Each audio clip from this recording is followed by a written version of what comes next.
अस्सलाम वालेकुम बच्चों। इस वीडियो में मैं एक छोटा सा थियोरेटिकल सवाल आप लोगों से डिस्कस करना चाहता हूँ। आप लोगों की स्क्रीन्स पर आ रहा होगा और इस सवाल में लिखा हुआ है, explain how the treatment of an investment property carried under the fair value model differs from an owner occupied property carried under the revaluation model।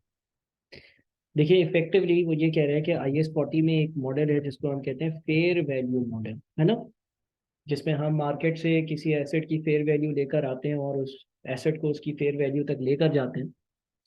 और IS 16 जो है आपका, उसमें एक रीवैल्यूएशन मॉडल है जिसमें भी सेम चीज़ ही हो रही होती है। यानी कि आप जो है वो अपने एसेट को फेयर वैल्यू पर रिकॉर्ड करते हो, करेक्ट। तो वो बोलता है कि भाई इन दोनों में फिर फर्क क्या है इनकी ट्रीटमेंट में, IS 40 के फेयर वैल्यू और IS 16 के।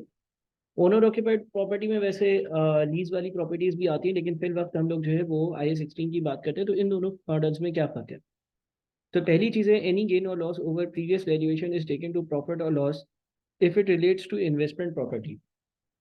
देखिए इन्वेस्टमेंट प्रॉपर्टी में क्या होता है, मिसाल के तौर पर आपने आज 40 मिलियन की इन्वेस्टमेंट प्रॉपर्टी परचेज करी, तो आपने रिकॉर्ड कर दिया इन्वेस्टमेंट प्रॉपर्टी डेबिट 40 और बैंक क्रेडिट कर दिया आपने 40। फिर वो इन्वेस्टमेंट प्रॉपर्टी की फेयर वैल्यू एक साल बाद लेट से 42 है, तो आपने इन्वेस्टमेंट प्रॉपर्टी डेबिट 42 कर लिया, ठीक है। ओ सॉरी, इन्वेस्टमेंट प्रॉपर्टी डेबिट कर लिया 2 से और आपने profit and loss account credit कर लिया 2 से। फिर उस इन्वेस्टमेंट प्रॉपर्टी की वैल्यू 45 हो गई। तो अब आप 42 पर थे, 42 से 45 पर जाना है, तो इन्वेस्टमेंट प्रॉपर्टी को मजीद 3 से डेबिट कर दिया और PNL को मजीद 3 से क्रेडिट कर दिया।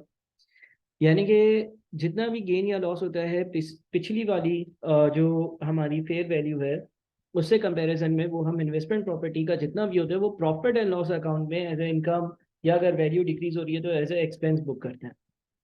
Whereas for owner occupied property, any gain is taken to a revaluation reserve। अगर लेट से आपने PP के हिसाब से एक प्रॉपर्टी 40 मिलियन पर बुक करी थी और बैंक को क्रेडिट किया था 40 मिलियन, और अब एक साल बाद उसकी वैल्यू 42 हो गई है, तो IS 16 के प्रॉपर्टी प्लांट एंड इक्विपमेंट के रिवैल्यूएशन मॉडल में आप क्या करते हो कि आप PPE को डेबिट करते हो, लेकिन आप रिवैल्यूएशन सरप्लस को क्रेडिट करते हो। तो एक तो ये डिफरेंस आ गया।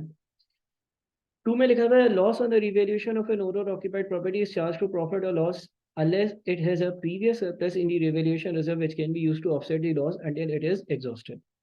अच्छा देखें, आप लेट से आगे आगे आगे बात को बढ़ाएं। अगले साल अगर 45 वैल्यू हो जाती है तो PPE डेबिट 3 होगा और रिवैल्यूएशन सरप्लस जो है वो क्रेडिट हो जाएगा 3 से। फिर लेट से मजीद एक साल गुजरा ना, तो इसकी वैल्यू जो है वो 44 पर चली गई।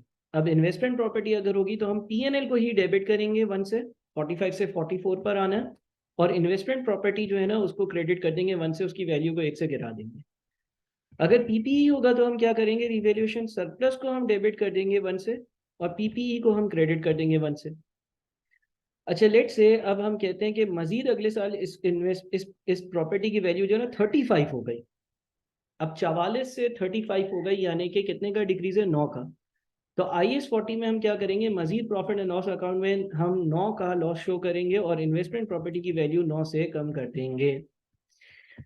IS 16 के रिवैल्यूएशन मॉडल में ये होगा कि आप ये देखोगे कि मेरे रिवैल्यूएशन अकाउंट का बैलेंस कितना है, 2 और 3, 5 था, 5 में से एक रिवर्स हो गया तो अब 4 बचा है। तो अब आप इस केस में रिवैल्यूएशन सरप्लस को 4 से डेबिट करोगे, वो खत्म हो जाएगा, जितना भी सरप्लस था वो खत्म हो गया।